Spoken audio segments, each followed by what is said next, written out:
আসসালামু আলাইকুম রহমতুল্লাহি ওবরাকাত। প্রিয় দর্শক, দু একদিন আগে এক নেতা বলছেন মাদ্রাসাগুলো বন্ধ করে দিতে হবে। কেন ভাই, মাদ্রাসা কেন বন্ধ করতে হবে?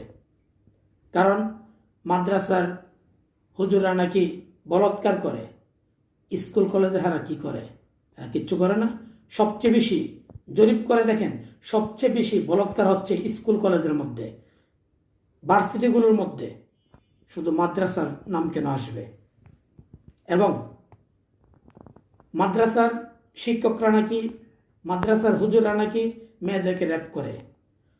বাংলাদেশের মধ্যে সবচেয়ে বেশি র্যাপ হচ্ছে স্কুল কলেজ এবং ভার্সিটির, মাদ্রাসার কেউ করছে না। আর মাদ্রাসার কোনো লোকজন দেশ থেকে টাকা পাচার করছে না, মাদ্রাসার কোনো লোকজন অস্ত্র হাতে নিচ্ছে না, এগুলো অন্যরা নিচ্ছে।